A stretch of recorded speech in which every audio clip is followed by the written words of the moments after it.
कैसे हैं दोस्तों। हर भाषा की एक व्याकरणगत विशेषता भी होती है।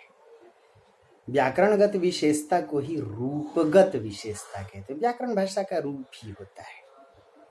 कैसे? भाषा का रूप उसके बोल चाल से पता चलता है, शब्दों के क्रम से पता चलता है। जैसे हम लोग हिंदी बोलते हैं तो मैं जाता हूँ, जाता त के अंत में आ देखिए। हाँ, वह आया, आया के अंत में आ देखिए। मैं जाऊंगा, भविष्यकालिक क्रिया के अंत में भी गा आ है। यानी हिंदी के अंत में, क्रियाओं में, शब्दों में अंत में आ स्वर ध्वनि आती है। इसलिए खड़ी बोली हिंदी आकार बहुल है ना। जैसे कोई अवधी बोलता है, कोई भोजपुरी बोलता है तो हम आइब, जाइब, ऐब, तो ये बोलियां अंत में अस्वर के कारण अकार बहुल होती है। परंतु अभ्रंश और औहट उकार बहुल भाषाएं होती हैं। कैसे? चरियु, पेक्खु, कासु, जासु, कहूं, सुनु, एंतु, जंतु। तो बोलिए मेरे साथ, अभ्रंश औहट की पहली व्याकरणगत विशेषता या रूपगत विशेषता कि यह उकार बहुल भाषाएं हैं। कैसी होती हैं अभ्रंश औहट? उकार या उकारांत, अंत में ऊ स्वर आए।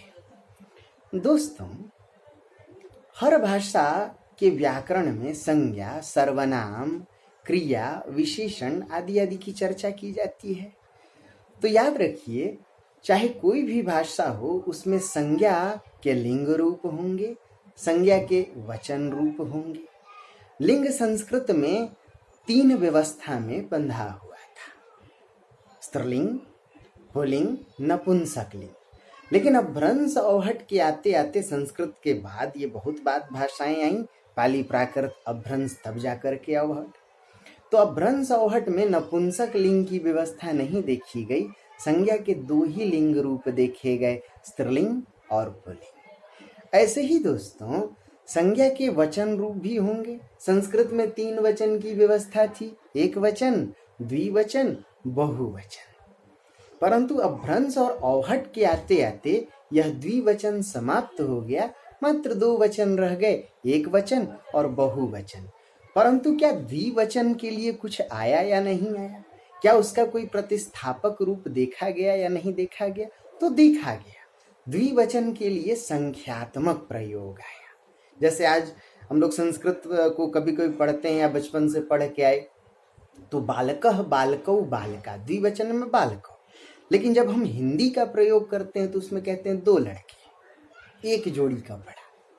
तो दोस्तों, अभ्रंश औहट में द्विवचन नहीं देखा गया, सिर्फ संज्ञा के 2 वचन देखे गए, एक वचन और बहुवचन। द्विवचन की जगह संख्यात्मक प्रयोग आया, जैसे दुई, दो, दोसड़ा। जैसे दुई, दो, दोसड़ा। तो जब व्याकरण की बात करेंगे तो ऐसे ही हम लोग देखेंगे विभक्ति, परसर्ग, उसके लिए बोर्ड चाहिए।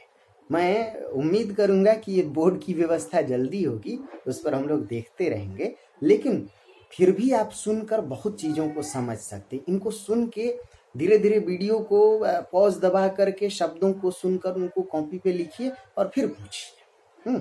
आप चिंता ना करें, इस प्रोग्राम का हमने नाम ही दिया है घर बैठे खेल खेल में हिंदी साहित्य सीखना।